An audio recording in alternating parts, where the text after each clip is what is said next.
யோகாம்பாஸில் இப்போ சாம்பார் பொடி, ரசப்பொடி, இட்லி தோசை மிளகா பொடி, பருப்பு பொடி அண்ட் டீடாக்ஸ் பொடி. டீடாக்ஸ் டீ பொடிங்கிறது கஷாய பொடி. இது எல்லாமே இப்போ தயாராக இருக்குது. உங்களுக்கு எல்லாருக்கும் இதோடைய கான்டாக்ட் டீட்டெயில்ஸ் டிஸ்கிரிப்ஷன் பாக்ஸ்லேயும் கீழேயும் கொடுத்துருக்கோம். வாட்ஸ்அப் நம்பர் அது வழியாக நீங்கள் உங்களுக்கு என்ன தேவையோ அதை தொடர்பு கொண்டு நீங்கள் பதிவு பண்ணிடனா அதை அனுப்பி வைக்கிறதுக்கு நாங்கள் கடமைப்பட்டிருக்கோம். வணக்கம், நான் உங்கள் அபிமான யோகாம்பால் சுந்தர். நம்ம நிறையா லஞ்ச் பாக்ஸ் ரெசிபீஸ் பார்த்துருந்தோம். ஆனால் இன்னும் ஒரு இதில் மிஸ்ப்ளேஸ் பண்ணியிருக்கோம். என்னென்னு கேட்டிங்கன்னா பீட்ரூட் ரைஸ். அது குழந்தைகளுக்கெல்லாம் அந்த பீட்ரூட்டை கண்டாலே ரொம்ப பிடிக்கும். பீட்ரூட் எல்லா குழந்தைகளுக்குமே ஆல்மோஸ்ட் பிடிச்சிருக்கும். ஸோ அந்த பீட்ரூட் ரைஸ் கொஞ்சம் டிஃப்ரெண்ட்டாக ரொம்ப நல்லாவும் இருக்கும், குழந்தைகளுக்கு ரொம்ப ரொம்ப நல்லது. ஸோ இதை நீங்கள் லஞ்ச் பாக்ஸில் கொடுத்தீங்கன்னா அவளுக்கு சூப்பராக இருக்கும், மென்னடைக்காமல் சாஃப்டாக அதுவாக இருக்கும். என்னுடைய ஸ்டைலில் நான் பண்ணுறேன். ஆக்சுவலி நான் விட்டேன்னா ஜிஞ்சர் கார்லிக் பேஸ்ட்டெல்லாம் நான் போட மாட்டேன். ஆனால் எங்கள் பேத்திலாம் சாப்பிடுவோம், அதனால் அவளுக்கெல்லாம் போட்டு எப்படி பண்ணுவேனோ அதே மாதிரியே உங்களுக்கும் பண்ணிடுறேன். நீங்கள் பிடிச்சவா அதை ஆட் பண்ணிக்கோங்க, பிடிக்காதவா அதை எடுத்துக்கணும், அவ்வளோதான். ஸோ ஸ்டெப் பை ஸ்டெப் எப்படி பண்ணுறதுன்னு பார்க்கலாம்.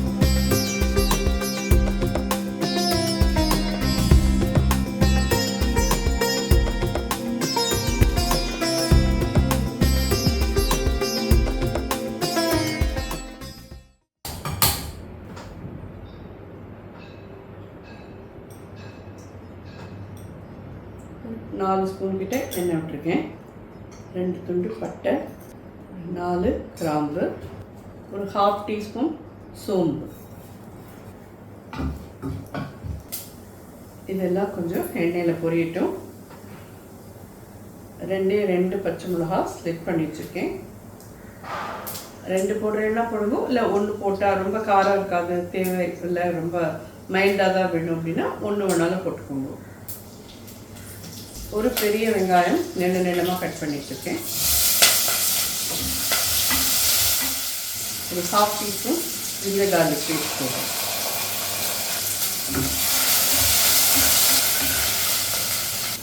ஒரு 1/4 ஸ்பூன் மஞ்சள், 2 தக்காளி நீளமாக கட் பண்ணியிருக்கேன். சின்னதான 2 தக்காளி தான். தக்காளி வெங்காயமும் வதங்கிறதுக்கு ஒரு சின்ன பிஞ்ச் உப்பு. நீங்கள் இதில் நான் வந்து ஒரு 1/4 கப் வந்து தயிர் விட போகிறேன். தயிர் வேண்டாம் அப்படிங்கிறவா எலுமிச்சம்பழம் புழிஞ்சிட்டு என்ன புழிஞ்சிக்கோங்க.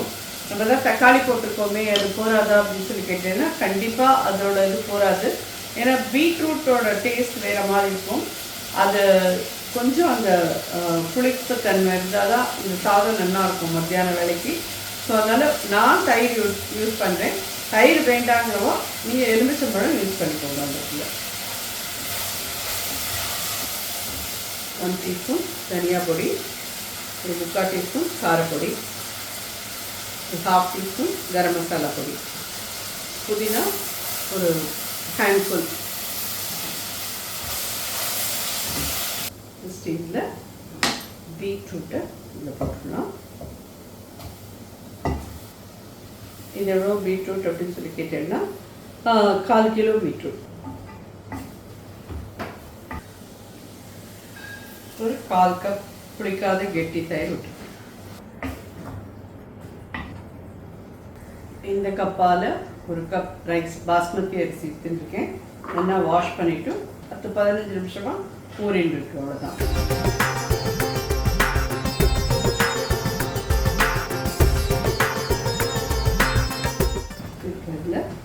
ஆல்ரெடி இதில் வந்து ஒரு 1/2 கப் கிட்ட தண்ணி இருக்குது. நம்ம 1.25 கப் தண்ணி விட்டோம்னா போகிறோம். அந்த 1/2 கப் தண்ணியுமே எப்படி இருக்கும்னு சொல்லி கேட்டோம்னா, நம்ம தயிர் விட்டுருக்கோம் இல்லையா, அதனால அது லூஸாக இருக்கும். ப்ளஸ் தக்காளி இதெல்லாம் சேர்ந்ததாக இருக்கும். நம்ம இப்போ 1.25 கப் கிட்ட விடலாம். போகிறோம் 1.25 விட்டோன்னா சரியாக இருக்கும்.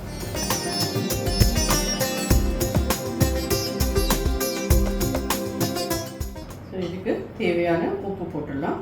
நான் ஒரு 3/4 டீஸ்பூன் கிட்ட போடுறேன். ரொம்ப போட்டோன்னா கரிச்சு போயிடும். 3/4 டீஸ்பூன் போடுவோம். ஒருவர் எண்ணெய் விட்டேன்னா நான் கொஞ்சம் எல்லாத்தையும் கம்மியாக தான் போடுவேன். ஸோ எங்களுக்கு கம்மியாக சாப்பிட்டு பழக்கமாகிடுது. அவள் பார்த்துக்கோங்க, உங்களுக்கு எவ்வளோ டேஸ்ட் வேணுமோ அதுக்கு தகுந்த மாதிரி போட்டுக்கோங்க. இது ஒரு கொதி வரட்டும், மூடிடலாம். திறந்ததுக்கு அப்புறமா இதில் முந்திரி தாளித்து, நெய்யில் நல்லா முந்திரி தாளித்து கொத்தமல்லி போட்டு இறக்கினேன்னா ஜோரான ஒரு பீட்ரூட் ரைஸ் உங்களுக்கு மத்தியானம் லஞ்சுக்கு ரெடி ஆகிடும். ஸோ கண்டிப்பாக வந்து ரைஸுக்கான அளவு தண்ணி மட்டும் நீங்கள் எப்படி வச்சுக்கணுன்னா, 1 கப் ரைஸ் எடுத்துக்கிறீங்கன்னா குக்கரில் வைக்கிறதுனா 1.25 கப்பு போதும். நீங்கள் ரைஸ் குக்கரில் வைக்கிறீங்கன்னா 1 கப்புக்கு 2 கப் வைக்கணும். ஆர் நீங்கள் டிரெக்டாக ப்ரெஷர் குக்கரில் வைக்கிறேன் அப்படின்னு சொன்னால் நீங்கள் வந்து இது மாதிரி 1க்கு 1.25 வச்சேன்னா போதும். ஏன்னா அதுக்கப்புறம் இருக்கிற அந்த ப்ரெஷர்லேயே அது குழஞ்சி போகும். ஜாஸ்தி தண்ணி விட்டேன்னா அது ரொம்ப குழஞ்சி போயிடும். நமக்கு கொஞ்சம் உதிரியாக இருந்தால் தான் நல்லா இருக்கும். இது அதனால தான். ஸோ இது கொதி வந்துட்டு மூடிட்டேன்.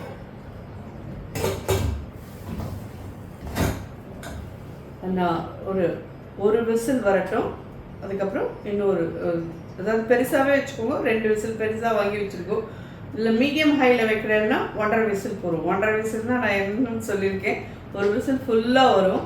இன்னொன்று கிருன்னு சுற்றி விசில் வர ஆரம்பிக்கிடுச்சு, அடைச்சிட்டேன்னா அதுதான் 1.5 விசில். 1.5 விசில். அதுதான் மீடியம் ஹையில் வச்சுக்கிறேன்னா 1.5 விசில் வச்சுக்கோங்க. பெருசாகவே வச்சுக்கிறேன்னா 2 விசில் நல்லா எடுத்து வாங்கிட்டேன்னா முடிஞ்சு போச்சு. ஆனால் தண்ணி அளவு மட்டும் கரெக்டாக பார்த்துக்கோங்க. இதுக்கு மேலே தண்ணி வேண்டாம், கரெக்டாக இருக்கட்டும். 1 கப்புக்கு 1.25 கப்பு தண்ணி வச்சு பண்ணினேன்னா சரியாக இருக்கும்.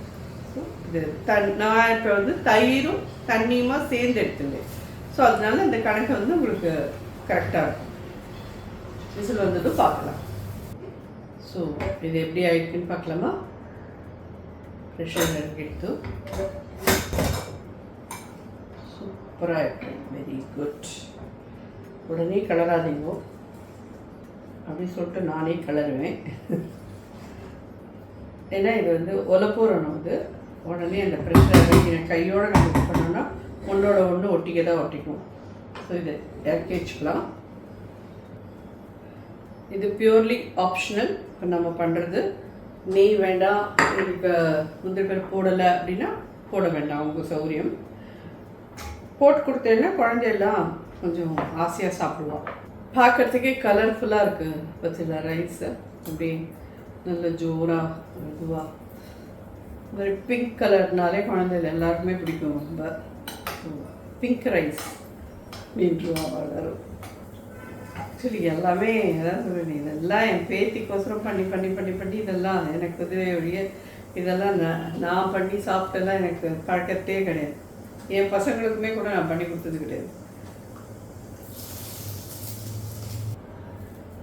கொத்தமல்லி கொஞ்சம் இது ஒலை போரட்டும். நல்லா கொஞ்சம் ஒலை போரினதுக்கப்புறம் எடுத்து ஒரு இதில் எடுத்து உங்களுக்கு ஃபோட்டோவில் காமிக்கிறேன். ஏன்னா அதுக்குள்ளே அதை கலரணுன்னா அரிசியில் அந்த லாங்காக இருக்கிற கிரெயின் எல்லாம் உடஞ்சி போகும்.